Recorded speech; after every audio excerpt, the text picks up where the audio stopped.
A voz de Deus fala amém. Fala assim: quem tem ouvido, ouça o que o Espírito Santo diz à igreja. Quem é a igreja de Jesus aí fala amém. Glória a Deus. Abra a sua Bíblia comigo em Romanos 13. Romanos capítulo 13, versículo 11. Fala comigo assim: o dia está próximo. Mais uma vez, o dia está próximo. Fala para o pessoal, qual que é o dia? Fala assim: o dia da volta de Jesus Cristo. Diz assim o texto: e digo isto a vocês, que conhecem o tempo. Já é hora de despertarem do sono, porque a nossa salvação está agora mais perto do que quando no princípio nós cremos.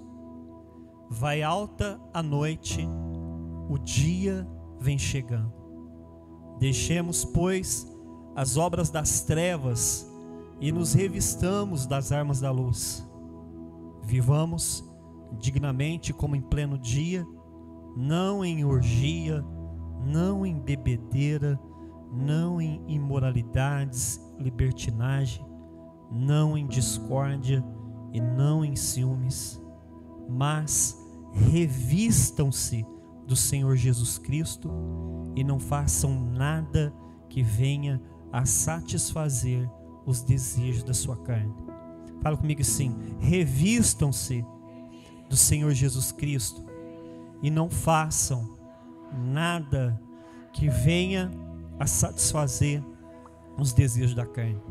Feche seus olhos. Pai, esta é a tua palavra. Espírito Santo, traga revelação, sabedoria.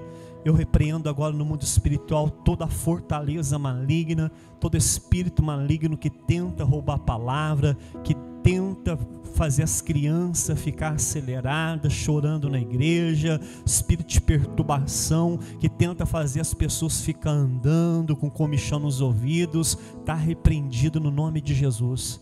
Somente Deus vai falar hoje e nós estamos aqui para ouvir a voz de Deus em nome de Jesus. Pode se sentar, irmãos.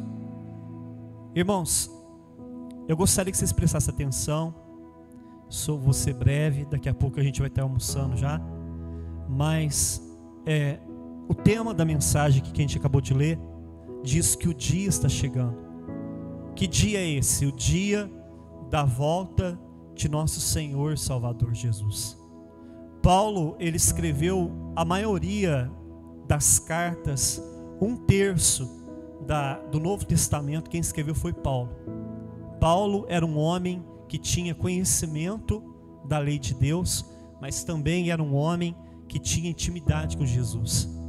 Ele sabia o que Deus falava no Antigo Testamento, mas ele também entendeu todo o processo de salvação do Novo Testamento, que é a salvação inteiramente pela graça, através da fé em Jesus Cristo. Então aqui Paulo, nesse texto especificamente que a gente vai estar falando hoje, Paulo ele está falando sobre um alerta. Fala para a pessoa do seu lado: hoje o apóstolo Paulo está querendo te alertar para uma grande verdade. Fala assim: Jesus está voltando. Então fala para ele assim: se prepare, porque a qualquer momento as trombetas vai soar. Fala assim: se ele voltasse hoje, você subiria ou você ficaria?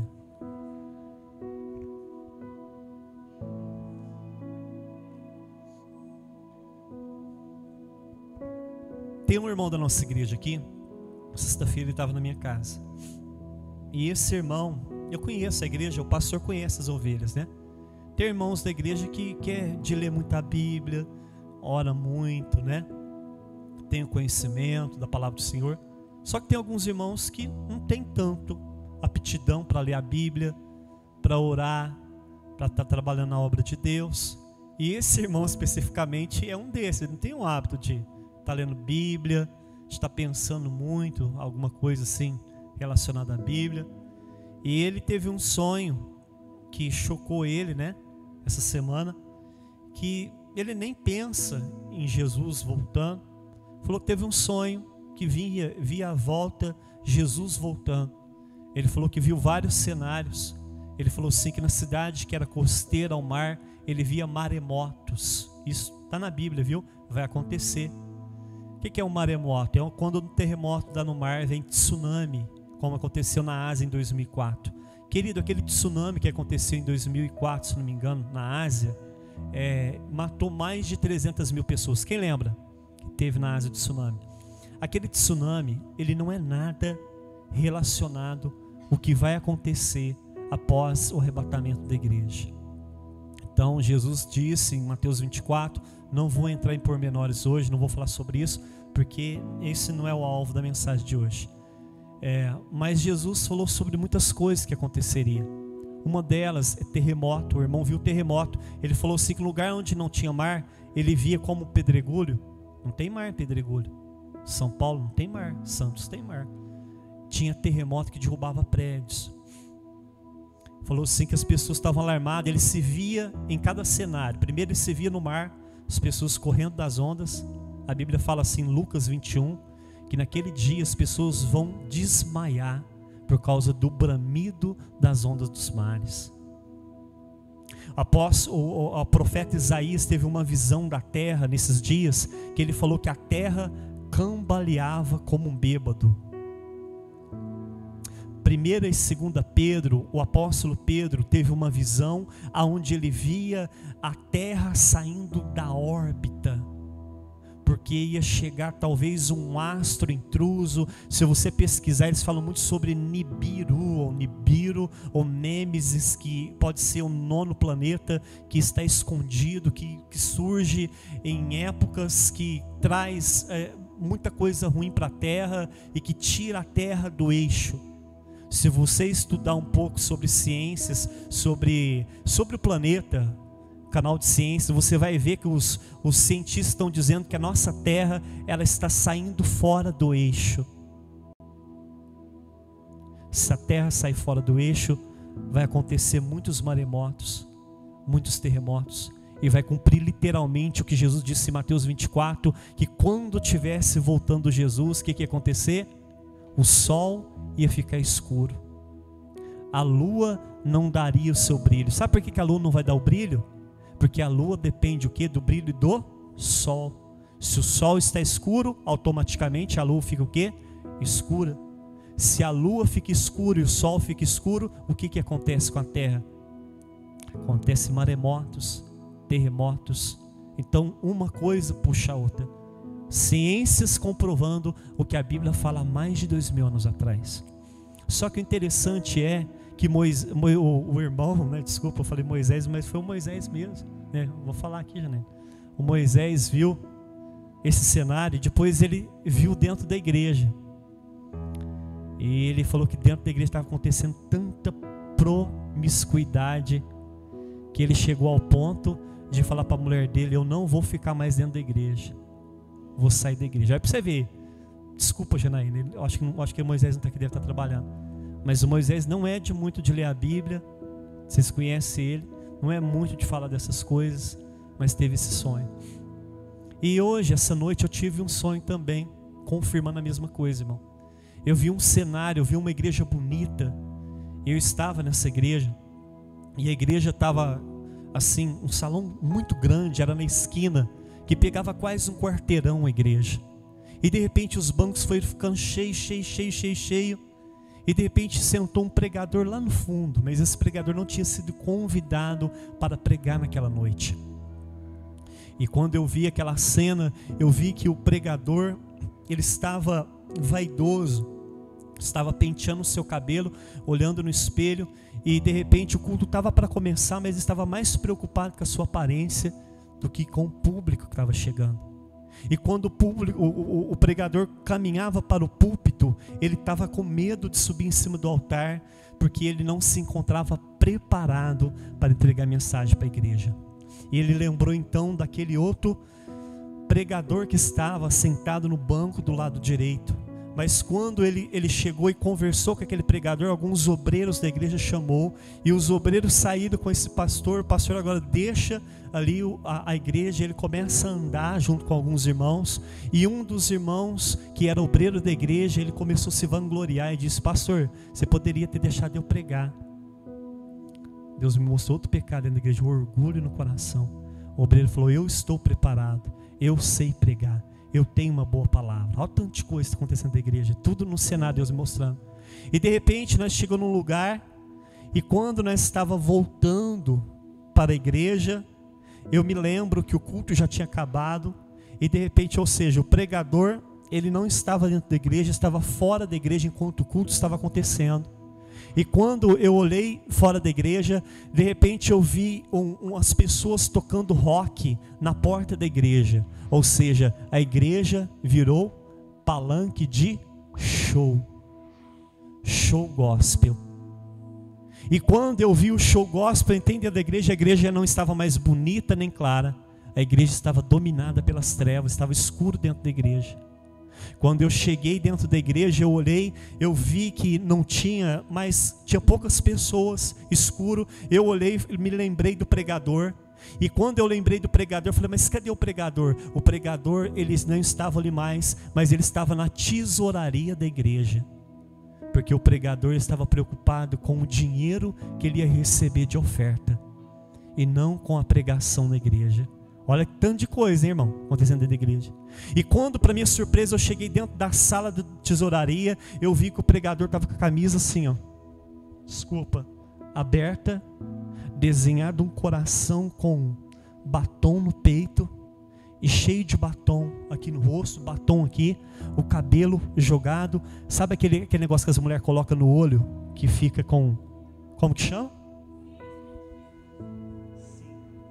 Pregador com isso nos olhos, com maquiagem de mulher, ou seja, era um homossexual pregando dentro da igreja. Mas interessante que quando eu falei para o pregador: mas você pregou assim na igreja? Ele falou assim para mim, sim, não, é um engano, alguém me maquiou assim, mas eu não sou isso. E de repente eu olhei, que enquanto eu estava fora, eu vi o pregador pregando de terno, bonito aparentemente diante da igreja, e ele tinha uma mensagem tão persuasiva, era uma mensagem tão de fogo, Wilson, dos canela de fogo.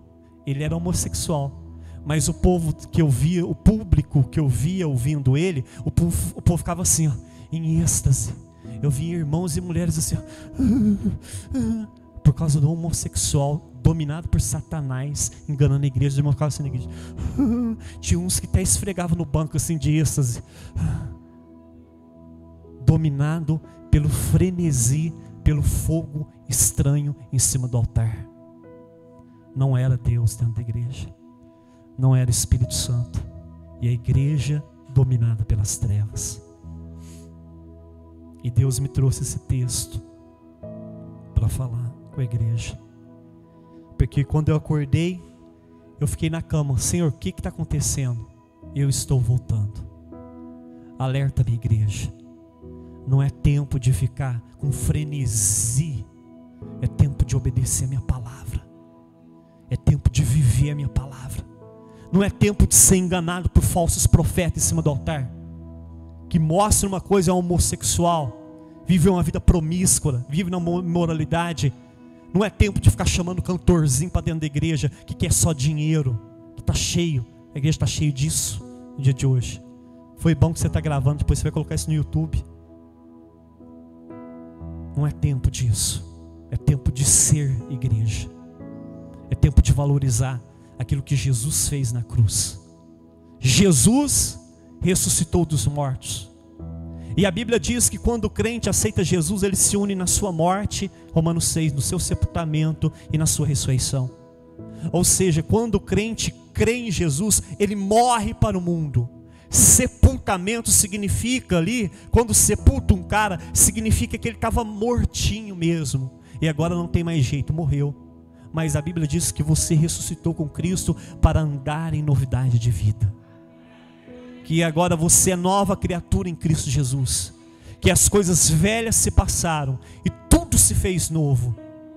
Só que infelizmente há muitos em cima do altar, muitos cantores gospel, muitos pregadores que vão ter que dar conta de Deus diante daquele dia, porque ensinavam uma coisa e vivia outra. Eram lobos disfarçados de ovelhas. Agora se imagina, se isso acontece em cima do altar, o que não está acontecendo do lado de baixo? Abra sua Bíblia comigo em Romanos 13, versículo 1. Diz assim: e digo isto a vocês que conhecem o tempo. Primeira coisa que Paulo está fazendo aqui, Paulo está alertando sobre a vinda de Jesus. Paulo está dizendo assim, ó, fala para a pessoa do seu lado: prepare-se, Jesus está voltando. Mateus 25 fala sobre a parábola das 10 virgens. Quem já ouviu falar da parábola das 10 virgens?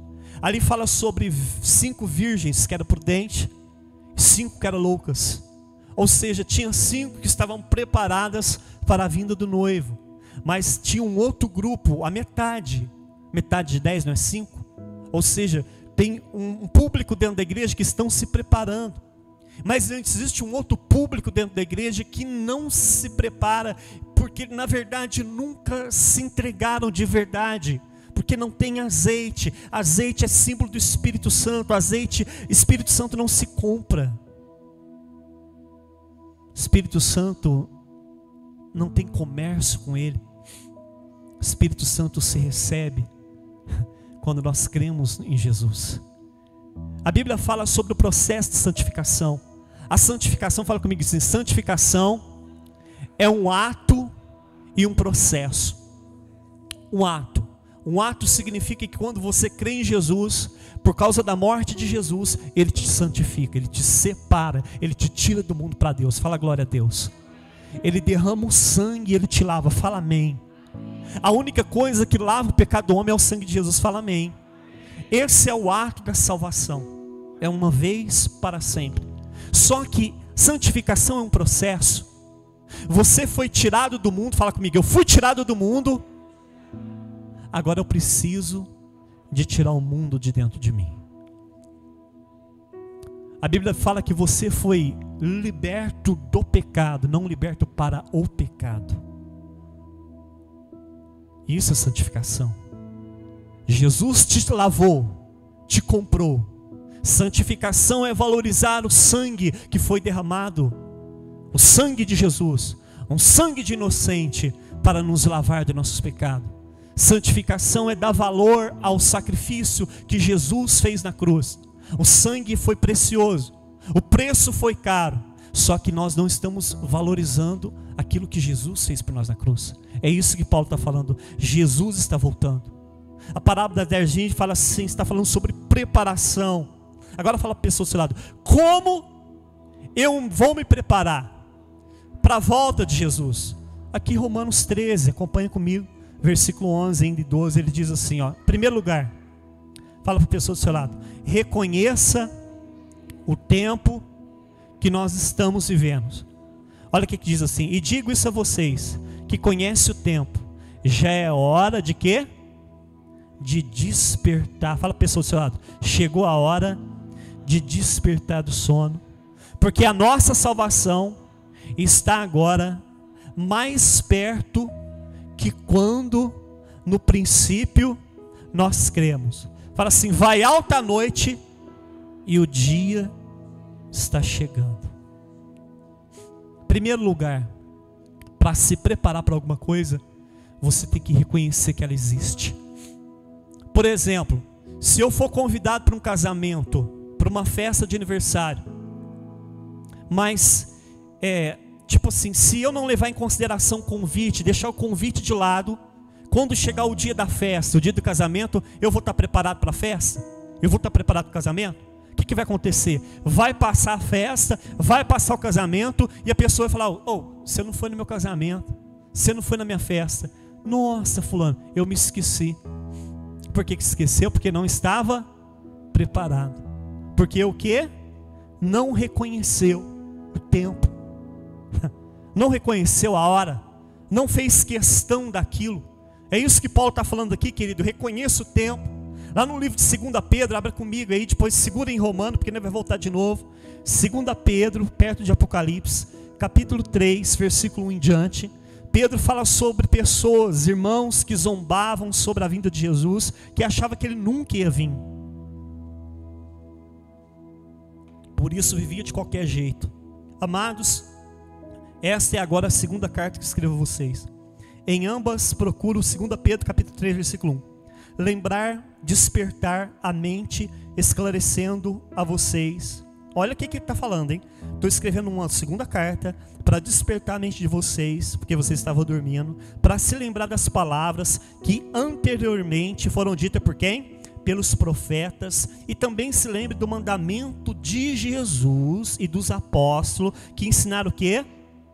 Antes de tudo, que nos últimos dias viriam escarnecedores com sua zombaria, andando segundo a paixão da carne e dizendo: aonde está a promessa da sua vinda? Porque desde que nossos pais morreram, todas as coisas permanecem como desde o princípio da criação. Mas acontece de propósito que esses homens se esqueceram que o mesmo céu que existe desde muito tempo, e que a terra surgiu da água, e através da água pela palavra de Deus, e com base nessa palavra também o mundo daquele tempo foi destruído, afogado pelo dilúvio. Pela mesma palavra também os céus e a terra que agora existe tem sido guardado para o fogo, estando reservado para o dia do juízo e da destruição dos ímpios, daqueles que não querem saber de Deus. Versículo 8. Mas há uma coisa, amados, que vocês não devem se esquecer, que para o Senhor um dia como 1000 anos, e 1000 anos como um dia. O Senhor não está retardando a promessa da sua vinda, ainda que alguns de vocês julguem que não vai acontecer, que está demorando. Pelo contrário, Ele está sendo paciente com todos vocês, não querendo que ninguém pereça no inferno, mas que todos cheguem ao arrependimento. Porque o dia do Senhor virá como ladrão, e naquele dia os céus passarão com grande estrondo, os elementos se desfarão pelo fogo, também a terra e as obras que nele existem desaparecerão. Uma vez que tudo será assim desfeito, vocês devem ser pessoas que vivem de maneira santa e piedosa, esperando e apressando a vinda do dia de Deus. Dá uma salva de palmas para Jesus.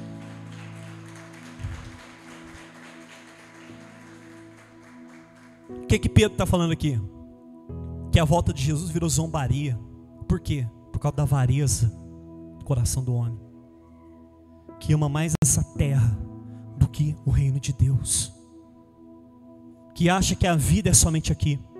Paulo fala para vocês, sabe o que? Para mim, para você que é assim, avarento, miseráveis. Se a sua esperança está somente nessa terra, você é o pior de todos os homens.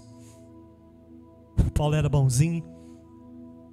Miserável é o homem que ama somente as coisas da terra. Jesus contou uma parábola dizendo assim, de um homem que era rico, que queria ficar mais rico ainda. Teve uma boa colheita, destruiu o celeiro para colocar mais café, que o celeiro não dava, que tinha uma boa colheita de café.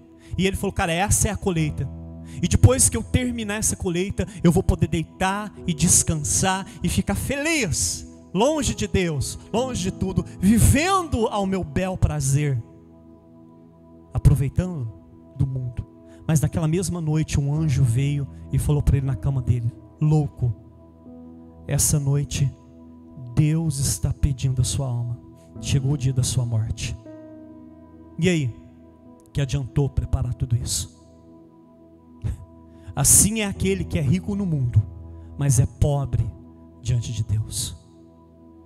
Agora vem cá, querido, se você é crente de verdade, se eu sou cristão de verdade, o apóstolo Paulo e Pedro diz que nós somos forasteiros nessa terra, que somos peregrinos nessa terra, que a nossa pátria está no céu, ou seja, nós vivemos numa colônia temporária na terra. Então, se a minha pátria não está aqui, se eu não sou cidadão da terra, mas sou cidadão do céu, o meu coração não deve estar aqui. O meu coração tem que estar lá. Jesus diz que aonde está o teu tesouro, aí estará o teu coração. Fala para a pessoa do seu lado: reconheça o tempo em que estamos vivendo. Esse é a primeira forma de se preparar. Segundo lugar, fala para a pessoa do seu lado: desperte do sono. Romanos 13:11. Já é hora, fala para o irmão do seu lado, de despertar do sono. Irmão, lá no livro de Efésios 5:14 está escrito assim, ó, fala comigo assim, ó: desperta tu que dorme, levante-se dos mortos e Cristo te iluminará. A palavra sono espiritualmente aqui na Bíblia representa morte espiritual. Agora presta atenção, isso é sério. Essa palavra não está sendo para um ímpio. Essa palavra que Paulo está falando para a igreja. Sabe o que ele está falando aqui? Desperta tu que dormes e levanta-te do morto. Ele está falando: irmão, por que você ainda está dormindo? Por que você ainda está vivendo morto espiritualmente nos seus delitos e pecados? Levante-se, irmão. Você já ressuscitou com Cristo. Você já é uma nova criatura. Acorde, irmão. Desperte. Pare de viver no mundo. Viva para Deus. Pare de oferecer os seus membros aos prazeres desse mundo. Ofereça-se a Deus. Valorize o Espírito que habita dentro de você, que é santo. Ele não é profano. É isso que Paulo está falando com todas as letras. Já é hora de despertar, porque o dia está chegando. Não dá tempo para brincar, igreja. Não dá tempo para brincar. Não dá tempo em ficar cocheando entre dois pensamentos, como Elias estava no monte do Horebe, e ali o povo estava dividido entre Baal e Deus. E Deus falou assim: Elias, faça uma aliança com esse povo. Chame os profetas falsos de Baal. Traga-se 2 cordeiros, um para você e um para eles. E eles vão clamar ao Deus deles. Porque o povo, eles não sabem se ama o mundo ou se me ama. Estão divididos. E eu não aceito. Deus falava para Elias. Por quê? Porque o coração do homem é pequeno demais para caber 2 deuses. Amarás o Senhor teu Deus de todo o teu coração, de toda a tua força, de toda a tua alma e de todo o teu entendimento. Elias deixou eles preparar o altar. E eles ficaram clamando, não aconteceu nada.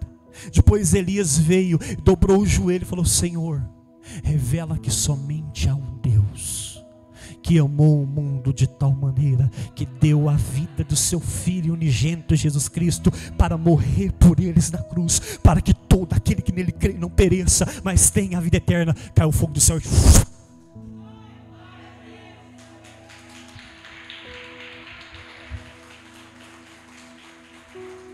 Deus, a vinda do fogo repentina e rápida significa que Deus tem pressa em salvar o homem. Por quê? Porque todo dia morre não sei quantas mil pessoas e 90% delas estão descendo para o inferno. Por quê? Porque endureceram o coração para o evangelho, para a graça de Deus, para a salvação. Não querem nada com o Senhor. Amam mais o presente século do que o Salvador. Ainda tem pessoas dentro da igreja Sim Kleber que estão divididas entre Jesus e Baal. 1 João capítulo 2: Filhinhos, não ameis o mundo, nem o que há no mundo, porque o que há no mundo não vem do Pai. Tudo que há no mundo é para satisfazer a concupiscência da carne, prazeres, satisfazer a concupiscência dos olhos, o desejo de ter tudo aquilo que o olho vê. Para quê? Para a soberba da vida. O mundo passa com seus maus desejos, porém aquele que faz a vontade do Pai permanecerá para sempre.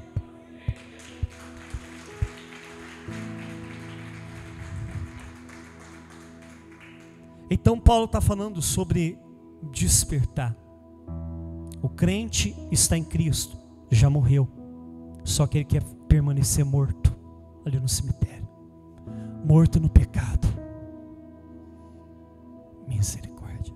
Teve um pregador em Franca, um jovem pregador, que ele teve um sonho, que ele via a igreja de Jesus com o vestido todo sujo, em cima de uma plataforma que ficava no meio e tinha uma multidão em volta, Ele estava num caixão, a noiva estava num caixão gemendo com a roupa suja, e a lápide, ou seja, o caixão era de cristal, era transparente, e todo mundo via, subia, olhava e fazia assim: essa aí é a noiva de Jesus.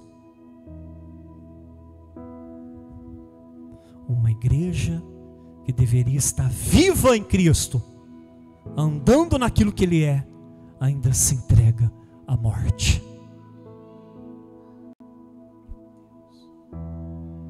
Desperta, tu que dormes. Seja sábio. Levanta-se dos mortos e Cristo te iluminará. As 10 virgens dormiram. Mateus 25 diz assim: e tardando, fala comigo assim, e tardando o noivo. Fala assim: Jesus estava demorando, e as 10 virgens adormeceram. Por causa da demora da vinda de Jesus, muitos crentes estão relaxados, vivendo de qualquer jeito. Mas a Bíblia diz que à meia-noite ouviu-se um grito: o noivo está chegando. Aqui Paulo disse: vai alta a noite, o dia está chegando. A noite significa coronavírus, morte, pestes, terremotos, maremotos, guerras, rumor de guerras, impeachment do presidente. À meia-noite, o caos marca a vinda do soberano, do Rei dos Reis, que vem para salvar, que vem para buscar, que vem para resgatar a noiva.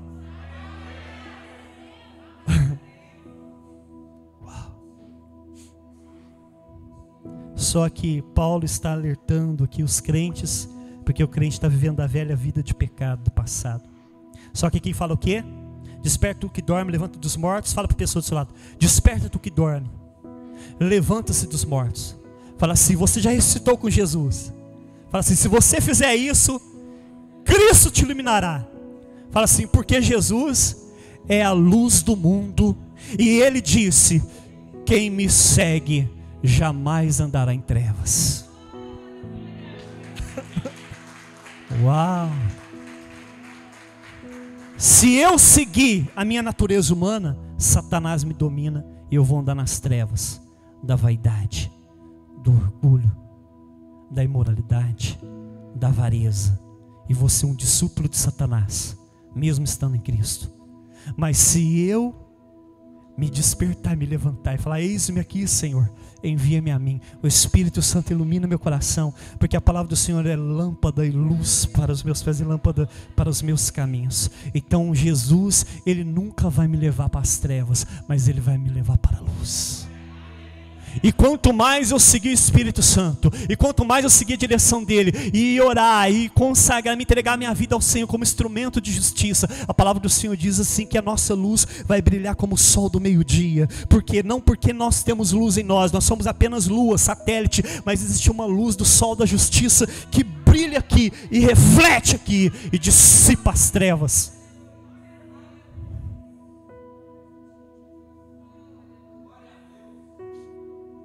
Terceiro lugar, fala para a pessoa do seu lado: como se preparar? Fala para a pessoa do seu lado: primeiro lugar, reconhece que o tempo está chegando. Fala assim: segundo lugar, desperta do sono da morte.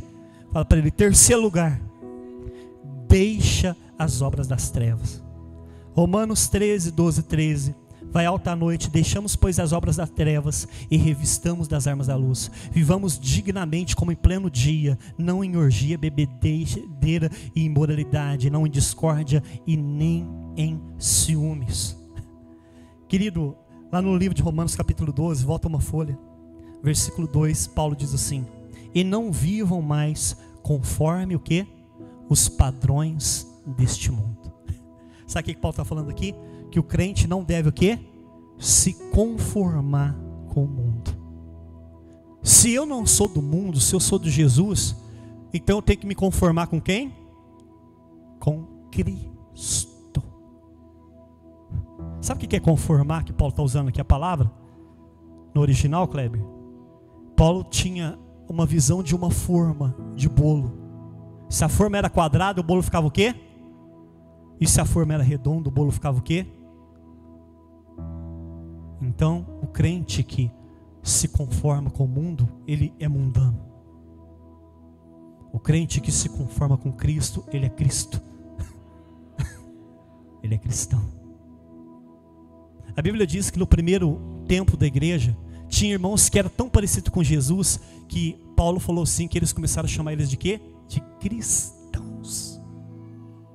E hoje, como o mundo nos vê a igreja? Como cristão? Ou como escândalo de Cristo? Então Paulo está falando aqui. O mesmo Paulo, abre a Bíblia em Romanos 5. O mesmo Paulo, Gálatas 5, versículo 1. Vou ler para vocês. Fala comigo assim: para a liberdade foi que Cristo nos libertou. Por isso, permaneça firme nessa liberdade e não se entregue de novo ao jugo da escravidão. Fala assim: porque vocês, irmãos, foram chamados para a liberdade, mas não use essa liberdade para dar ocasião à carne. Sabe o que Paulo está falando aqui? Que eu e você fomos libertos para aquele que nos amava, que é Jesus. Jesus falou assim: eu vou pagar o preço, eu vou morrer por eles. Jesus fez tudo. Ele sofreu até a morte, e morte de cruz, irmão. Por favor, olha para mim aqui. Quero que todo mundo olhe. Ele foi até o fim. Ele morreu de morte e morte de cruz. Sabe para quê? Para te libertar do pecado, do mundo e de Satanás. Satanás não tem poder sobre você, fala amém. O mundo não tem poder sobre você, fala amém. E nem o pecado tem poder sobre você, fala amém. Só que Paulo está falando, irmão, vocês foram libertados do pecado para viver para Deus. Não do pecado, não para o pecado, para viver longe de Deus. Tem gente que confunde. Quem fala, eu sou livre, Jesus me libertou, agora eu posso fazer o que eu quero. Quem disse? Fala a pessoa do seu lado assim, ó. Sabe qual que é a diferença entre antes e depois de você aceitar Jesus? Fala assim: antigamente você é escravo do diabo, escravo do mundo, escravo do pecado. E falei, agora você é escravo de Jesus.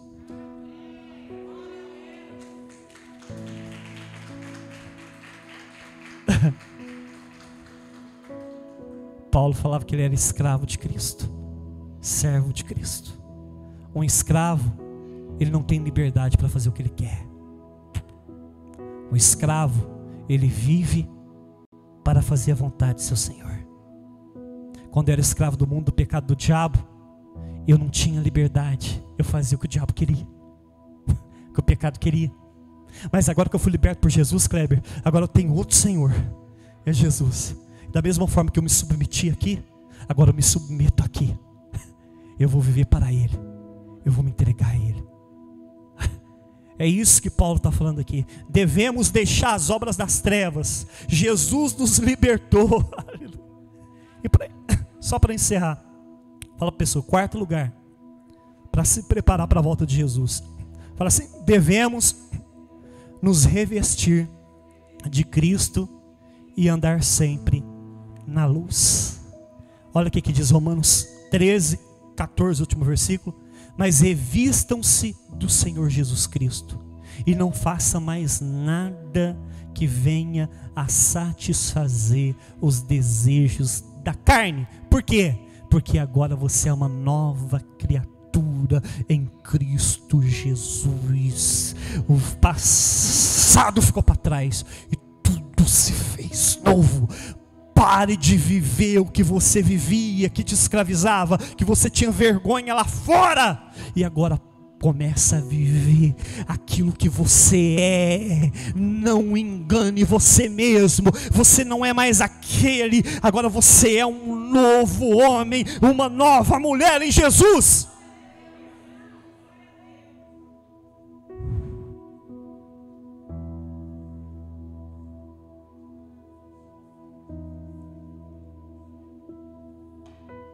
palavra acabou. O alerta foi dado. Jesus, eu falei, quem convence o homem é o Espírito Santo. A única coisa que eu posso fazer é alertar você que o dia está chegando e que você tem que se preparar. Moisés sonhou que Jesus estava voltando, viu a situação da igreja. Eu sonhei essa noite para confirmar. E quando eu abri a Bíblia, Deus me mostrou esse texto e falou: fala que eu estou voltando, que eles têm que se preparar, que eles têm que reconhecer o tempo que estão vivendo. Não é qualquer coisinha não, viu? Ah, vai voltar tudo normalzinho de novo, e a igreja vai ficar bombando, e nós vai ter aqueles festival de crentão, vamos chamar os pastorzão de novo nas igrejas, com os ternão bonito, vamos chamar aqueles cantorzinhos que sai com 3, 4 irmãozinhos aí fora, que vai lá para fazer um CD, para poder gravar um CD tem que dar o corpo para os pastores. Vamos trazer eles de volta, mesmo a gente sabendo que os caras é assim. Não, sabe por que ele tem que trazer? Porque os caras sabem falar, sabem cantar bem e vai atrair público. Acabou esse tempo, não vai ter mais esse tempo. Pastor, Deus é muito ruim, por que Deus deixou a minha igreja tão grande? Eu vi um pregador chorando, e o pregador conhecido, viu? Ele chorava dentro da igreja vazia no começo da pandemia ano passado, e falava assim: Deus está sendo injusto, porque a gente passou a vida toda para fazer isso aqui, para construir esse império, e agora não posso, ter que fazer culto online. Deus fez impressão. Os meus pensamentos são mais altos que os meus pensamentos. Eu não morri em vão naquela cruz. Eu morri para dar vida, para te santificar, para te tornar um parecido comigo, para andar na luz e não nas trevas. Então, porque vocês andaram nas trevas, eu fechei a porta da igreja, porque isso não pode. E agora vocês vão ter que sair de cima do altar. Os lobos saem de cima do altar e voltam os pregadores humilde em cima do altar. Os cantores saem de cima do altar, que quer dinheiro, e voltam os desafinados para cima do altar. É desafinado, mas atrai minha presença. É humilde, não sabe falar como pescador, mas fala a verdade do coração. Até quando o pregador vai ficar assim? Até a trombeta soar e a igreja subir. Só que eu só tenho uma coisa para te dizer. Antes do arrebatamento acontecer, Joel capítulo 2 e 3 fala que vai haver o último Pentecoste na terra, que ele vai derramar. O primeiro Pentecoste foi regional e somente sobre 120 homens judeus no local. Mas a profecia não diz isso. A profecia fala que quando chegasse a volta de Jesus, que era o grande e terrível dia do Senhor, ele derramaria o Espírito Santo sobre toda a terra, sobre toda a carne, sobre todos os verdadeiros cristãos que estão se preparando, que não estão brincando de igreja, os verdadeiros crentes que ainda choram, o remanescente ainda que fala maranata, ora vem Senhor Jesus, o sinal está aí, meu Deus, tem piedade da igreja. Esses crentinhos que tá assim, que é bobinho, né, que todo mundo acha que é bobinho, de repente vai ser ó, e eles vão se levantar e vão pregar com ousadia, e vão ressuscitar os mortos, fala amém. Vão curar paralítico, vai haver milagres de corpo, de membros do corpo nascendo, fala amém. Tem gente que não está falando amém, porque não acredita mais nisso. Mas querendo você ou não, vai acontecer.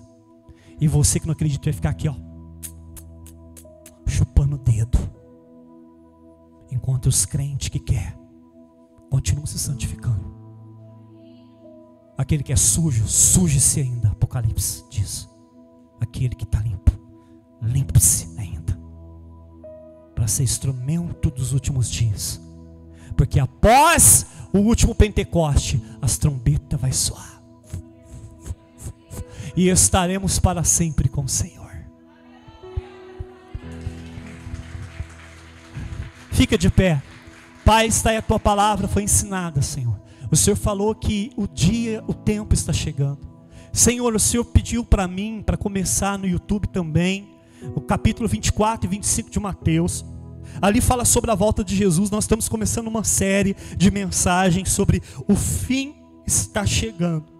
E vai ser mensagem com detalhe, capítulo por capítulo, versículo por versículo, para a gente aprender o que o Jesus quis dizer com a sua volta e sobre o tempo que nós estamos vivendo. Então é tempo de despertar do sono, é tempo de ler a palavra, é tempo de ouvir devocional que fala de Jesus, que fala da volta de Jesus para alimentar o espírito. Não é tempo de se conformar com o mundo, não é tempo do crente viver como queria viver no mundo. Irmão, acabou o dia do mundo, acabou o tempo do mundo, chegou o tempo de Deus na sua vida, chegou o tempo de viver para Deus. Já perdeu muito tempo no mundo, crente, agora é tempo de se entregar de verdade, é tempo de ser crente de verdade. Jesus está voltando, Ele quer derramar o Espírito Santo sobre você, para você ser uma luz, para você ser luz, para você ser luz, para você sair das trevas e tirar pessoas que estão nas trevas. Chegou a hora, crente, chegou a hora de temer, de servir ao Senhor com temor e tremor, com temor e com tremor. Chega de brincar de igreja, chega de brincar de congresso, chega de ficar trazendo traíra para cima do altar, chega de trazer falso profeta, chega de público para jovens, chega de trazer cantorzinho para fazer festival gospel. Acabou esse tempo, igreja. Vocês que estão vindo no YouTube, vocês que estão vindo no Facebook, vocês que estão aqui, ouça o que o Espírito diz à igreja dos últimos dias. Quem tem ouvido, ouça o que o Espírito Santo diz à igreja de Jesus Cristo.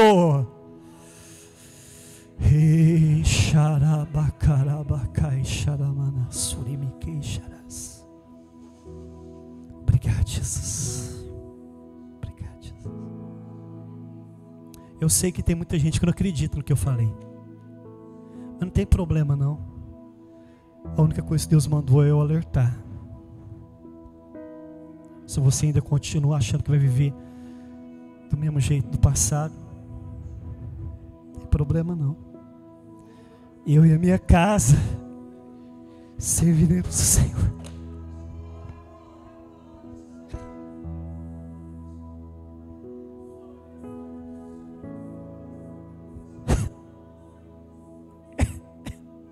Josué falou: olha, não tem problema não, pode ir, pode adorar Baal, porém eu e minha casa serviremos o Senhor. Olha o Espírito Santo trabalhando aí, ó. Eu e a minha casa serviremos o Senhor. Por que você vai servir a Ele? Porque Ele foi muito herói. Ele morreu por mim, Ele se entregou por mim. Conta-se lá na Romênia comunista, alguns anos atrás, um menininho comunista se converteu a Jesus. E o pregador falou: olha, Jesus morreu por você. E ele falou: pregador, realmente Jesus morreu por mim? Então eu também vou dar a vida por ele. Ele saiu dali e foi lá para a praça principal da Romênia comunista, subiu em cima do banquinho e começou a falar: olha, extra, Jesus Cristo é o Salvador do mundo, Jesus Cristo está voltando, arrepende dos seus pecados, porque Jesus é o Salvador.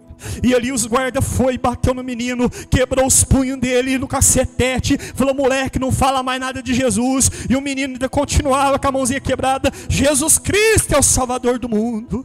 De repente cataram o menino, colocaram o menino na solitária, e ali naquele escuro o menino chorava e falava: eu não posso deixar de falar, porque está queimando dentro do meu peito que Jesus Cristo é o Salvador do mundo, que Ele está voltando. O menininho foi batizado com o Espírito Santo dentro da cela, e agora ele ficou mais ousado ainda. E quando soltaram ele, ele não foi embora chorar na casa da mãe, mas ele voltou para a praça principal e falou: extra, Jesus Cristo morreu pelos seus pecados, Ele está voltando, Ele é o Salvador do mundo. O general mandou prender o menino de novo e falou: olha, moleque, olha aqui, para você não falar mais isso. Pediu uma faca, um punhal, puxou a língua do menino, cortou a língua do menino. O menino caiu agonizando no chão, derramando sangue, e o menino morreu. Mas antes, o menino pegou, antes de morrer, ele catou o sangue que estava sendo derramado do corpo e escreveu assim: Jesus Cristo está voltando, Jesus Cristo é o Salvador do mundo. O general ficou nervoso, falou: guarda, pega essa essa água e limpa essa desgraça dessa letra que está nessa parede. Apaga essa nojeira de Jesus. E quando o guarda pegava a água e jogava, Jesus Cristo está voltando, foi apagando. Jesus Cristo, Ele é o Salvador. De repente o general falou: para de apagar a letra.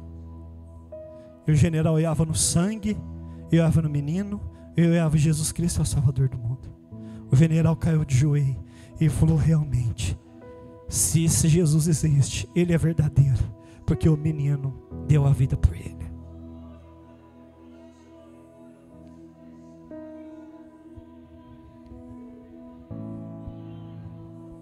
Será que ainda existe menino aqui? Os meninos de Jesus? Será que existe alguém ainda que se importa com o que Jesus fez, a ponto de entregar-se de verdade?